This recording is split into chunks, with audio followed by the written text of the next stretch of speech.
game week coming up soon. We'll be on the plane here in just a few days heading to Jersey, which is awesome. It's awesome to go back home for me, get to see my family, so that's exciting, and also excited for our team to be able to go and experience what I think will be a fantastic environment on Friday night. I know that they're having a blackout. I know that they're extremely excited about being 3-0 and playing at a very high level of football. There's no question that you could feel that Rutgers feels this is their best team they've had in a long time. And Coach Schiano does a fantastic job of making sure that his team is ready to go. I think he's certainly one of the best coaches in college football, so it's going to be a great challenge for us. He's in his 5th year there, the second go-around. I think he's in his 16th year altogether, but the last 5 years, you could see how he wanted to build it, the process he went through, the recruiting classes each year to get it to where he wants it today.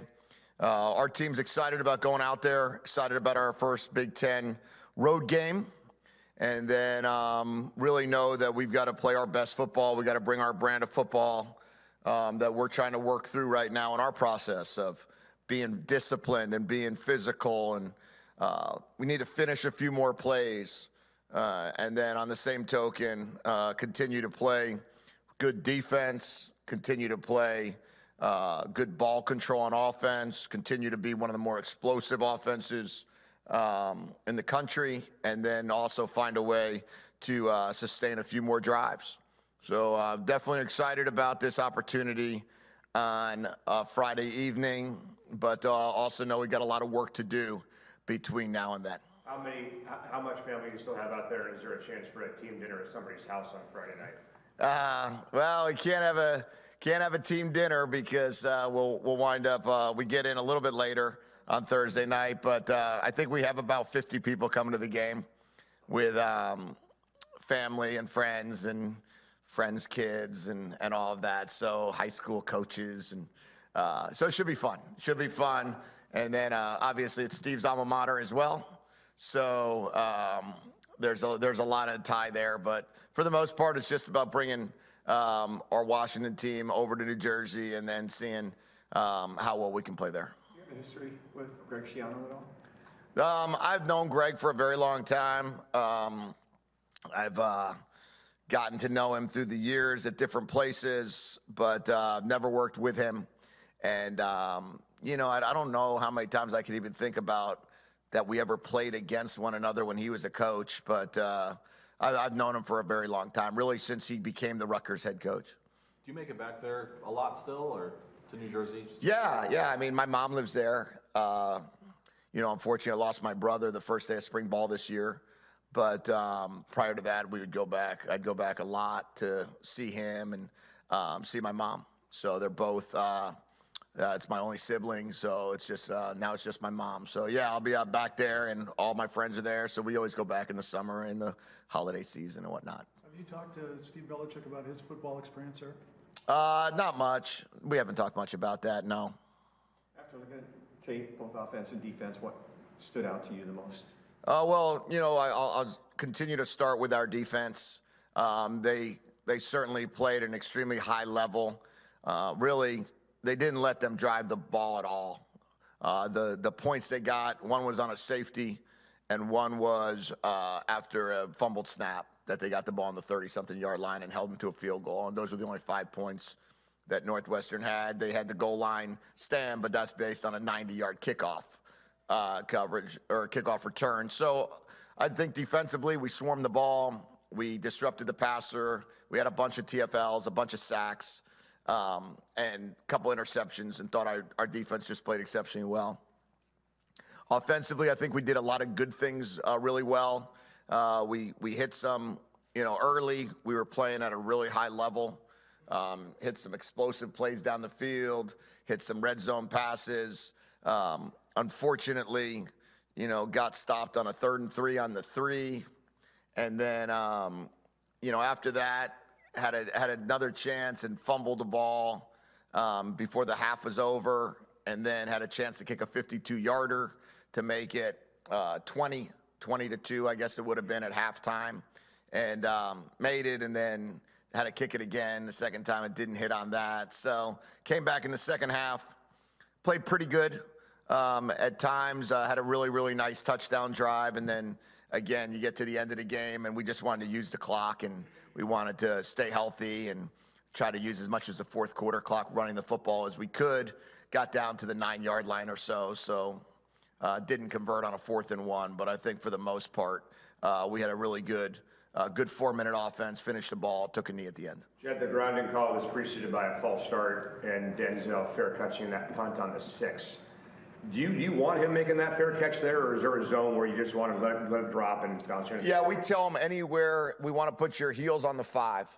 Heels on the 5, and then, it happened to land on the 6. So it was kind of one of those spots that if it was the 4.5 or if he had to turn his body at all, we would have let it bounce.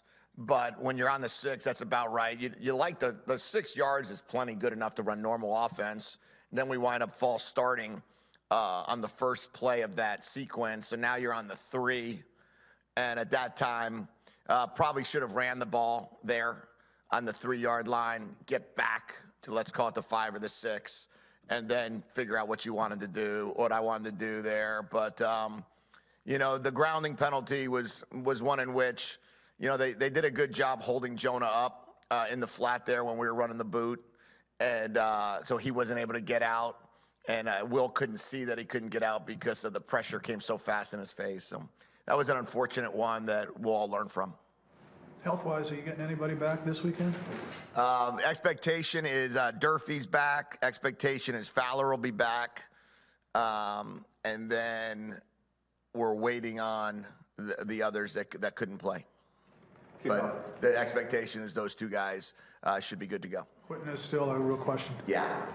Kickoff returns, I know that you got to be a little frustrated with that. Can you tell us what's going on that and on kickoff? So you're telling Grady to kick it to the goal line or just boot it out? No, booting it out would be great. We'd love touchbacks. Put the ball in the 25 would be fantastic, but not everyone boots out. Not every you don't have the ability, let's call it, to have a touchback every time. But I would love it if we could. So there's times that the returns are happening, and when the returns are happening, we have to stay in our lanes. We have to cover down well. We have to make tackles. We can't go outside of the framework of the cover team. Sometimes the guy wants to go make a play, and you get out of your lane, and that's when things happen that are concerning. So we're working extra hard at it this week. I know Coach Ciano is a fantastic special teams coach. That's kind of what he's known for. So we're going to work very hard. We've added periods in special teams in practice this week for our coverage units as well as our kick units, and we're going to see how good we can. Plus, you get some guys back.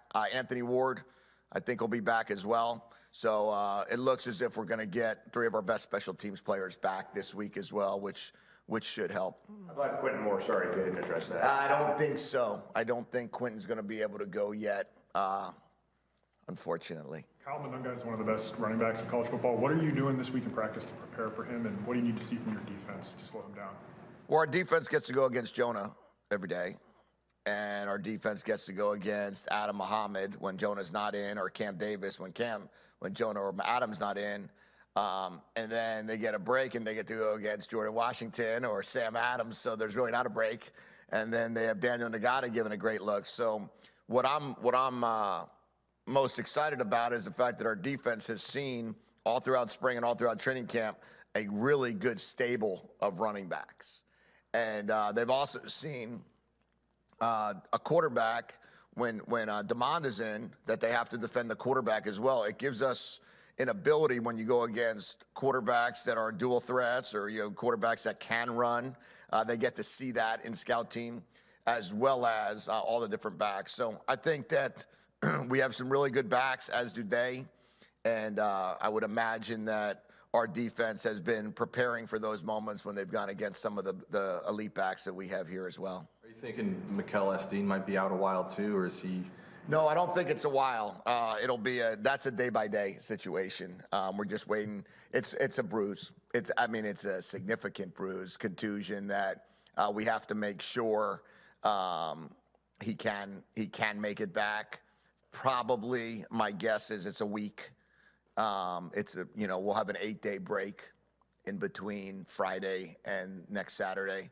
That probably fits perfect for him, but we'll wait and see. I don't know if you remember a guy from Washington, Travis Feeney, but he came in as a freshman. He was undersized, and they would put him in and say, just run after the quarterback because he could move so well. With Kamari Hollis being named, conference player, freshman of the week this week, is that what he does, just put him out there and run, or does he really understand the defense? No. He seems like he's playing real well. Yeah, no, I think he does more than just go out there and run. I think he definitely has picked up the defense. He's really done a fantastic job of studying film. Both Zoe and Bruner have taken Kamari under their wing. You see them upstairs watching film, and you see Kamari right next to him. You see guys like Fowler teaching Kamari when Fowler's not going, some of the things to look for. And Kamari's done a really nice job of learning the system. But one thing that makes him special is how hard he plays, how hard he practices. He's going to go 100 miles an hour every chance he has.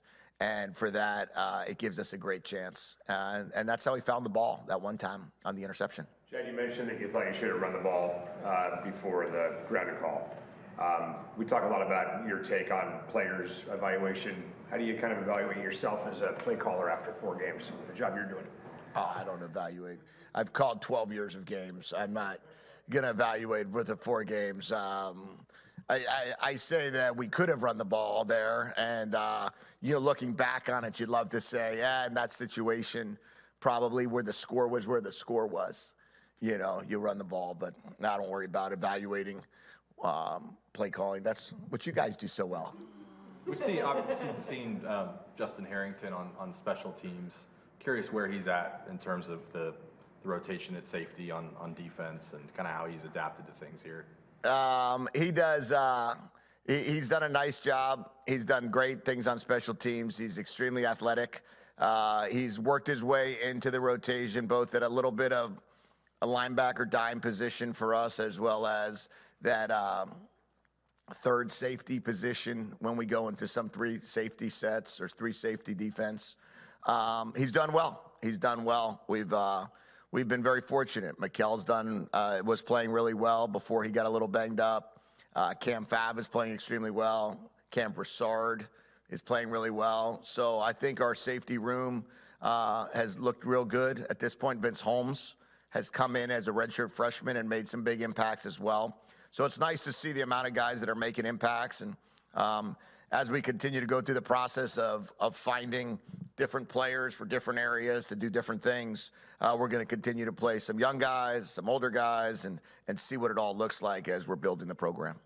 Coach, you guys start class this week, and then you travel, and it's a night game. There's a lot of extra kind of things maybe going on this week. How have you addressed that with your team to make sure that they've got everything squared? The most important thing we can do is stay focused on school when it's time for school, stay focused on football when it's time for football, stay focused on recovery when it's time for recovery. I think that all of it said and done is that they have to compartmentalize. And when you're a student athlete and you're at a school like University of Washington, which is one of the top 10 public institutions in the country, you're going to have an academic requirement that is significant. And it's really important for our players to understand that they've chosen to come here for both a degree at Washington as well as to have athletic success. To do that, you're going to have to sacrifice some other things outside of football and academics, and that's the point of emphasis that we make with them. Is there ever a consideration going an extra day early? There was not this week. We are going to do that when we play Iowa, based upon we believe that game will be in the afternoon. Because this game is at night, 5 p.m. our time, 8 p.m. their time, we didn't feel that we needed to do a 2-dayer. Anytime the kickoff becomes, let's call it, really anytime before 4 o'clock, we would go 2 days early. Coach, when I'm down on the sidelines pregame, there's a guy on the sidelines who just really jumps out to me with his size, and he just looks like a big dude, and that's a freshman, Omar Khan. He just looks like a dude. Can you talk a little bit about where he's at? Yeah. Well, with Omar, he's, I think, 49-1 as a heavyweight wrestler out of Texas. So he's big, he's strong, he likes contact. He's done a really nice job with the service team right now, helping our offense get better as a defensive lineman, interior defensive lineman. He's competing really well with some of the older guys in the defensive line. But, you've got Javon Parker and Jacob Bandez. You've got Seabass playing at a high level. You got Alenius Davis playing at a good level. You've got a lot of guys in that rotation that Omar's really learning from. And as those guys are continuing to make plays, he's beginning to see that. Then you got a guy like Voy, who is playing inside, outside, D tackle, D end, and another person in that rotation. So Omar's learning, getting some good mental reps during the game, during the film sessions, and then get some extremely good physical reps at practice. Speaking of Voy, he's somebody who's just been really impactful, especially in this last game. Just how much has he had with that flexibility and the athleticism that he brings? He's added a ton. I believe he had 1 sack, 4 pressures on the quarterback, 3 tackles this past game. He's continues to do a lot of things in disruption. He's kind of like a defensive disruptor. He gets on the field and he's disrupting the timing of the quarterback. He gets on the field, he disrupts some of the zone blocking schemes because he's quicker than most defensive linemen at his position. We're able to move him inside at 3 technique. We're able to play him outside at 6 technique. We're able to do different things with him that gives him some freedoms. We were able to drop him and spy the quarterback. So when you have a guy with that kind of flexibility, it gives you a lot of opportunity. Jordan Shaw has made a lot of great plays this year. He's also had some penalties. What do you see from him, with regard to that, and how has he been developing as a true sophomore? Jordan Shaw, right? That's what you said, yeah? Yeah, so Jordan's a redshirt freshman. He came here from, let's call it Arizona via Indiana, or Indiana via Arizona, however you want to look at it. So we only had him for about a month at Arizona. He's doing great. He's doing great. He's making some penalties. He's making some decisions that have cost a DPI this past week, a defensive holding the week before, that we've got to work through. And as we're continuing this process of building this program with a lot of guys that are in our first year together, or in their first year together, and a lot of them in their first year of playing big-time football, those mistakes are going to come. We're not playing with the oldest team in college football. We're playing with one of the younger ones. And when you play with a bunch of guys that are from different spots and different areas, there's going to be some mistakes that are growing pains that we're working through in a new offensive system, a new defensive system, new special team system, and all new players. The process of Jordan Shaw improving has been great. And I think over these next 3 years, we're going to see a really, really, really good DB. Is Max McCree going to be available this week? Yes. The expectation is that he's full go at practice tomorrow. What was your take on the way he played before he got hurt? Max? Yeah. Well, the first third down, he got maybe beat inside on an inside pass rush move. After that, settled down, played well, put us in position. I think we ran the ball for 150 yards against the number 6 rushing defense in the country. That was a good football team, and they've won 7 of the last 8 games they played. They were 8-5 last year, the Big Ten Coach of the Year, and I think that Max did a nice job of handling a very stout defensive front, the best in his first ever start in big-time football. And last year, I think he was blocking some guys in junior college, and this year he was lining up against a defense that was one of the better defenses in the Big Ten last year. So proud of Max and proud of everything he's gone through. Did he start at junior college and then go back to JC after Maryland, and then now he's back with you guys? You know why he went back to JC? Yeah, it was a personal situation to help take care of his mom. So that was the closest junior college to his mom, and His mom had some medical issues that he was there to take care of her. I know you addressed this a little bit after the game, but since watching the film and looking at practice, the snapping situation with Will and the fumbles and... Yeah, we got to get better at it. We got to keep working at it. We got to keep working through the process of, the center quarterback exchange is one of the most critical part of an offensive snap. So we had a drop snap against Washington State in the Apple Cup on a 3rd and 7 on the 22. We had a fumbled snap this past week that resulted in Northwestern getting the ball.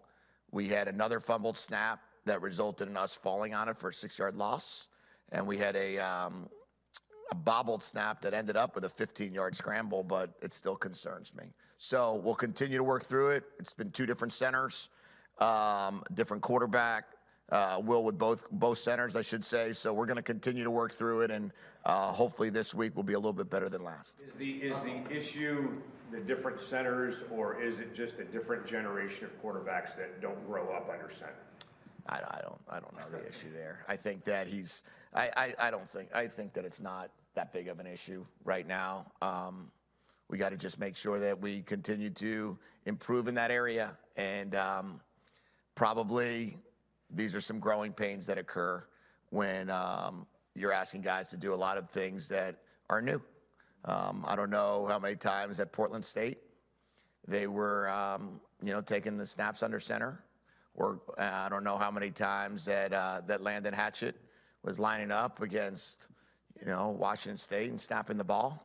And I don't know, altogether who's to blame. I know we just have to get it fixed and get it better. One more thing? Yeah, real quick. You mentioned that Michigan might be a good target date for Ryan Otten and Kevin Green. Are they still on track to make that? I'd be surprised if either of those guys make Michigan. I would hope that Quentin Moore and Mikkel and I would say those guys have a great shot at that, though. Thank you. Okay, thank you.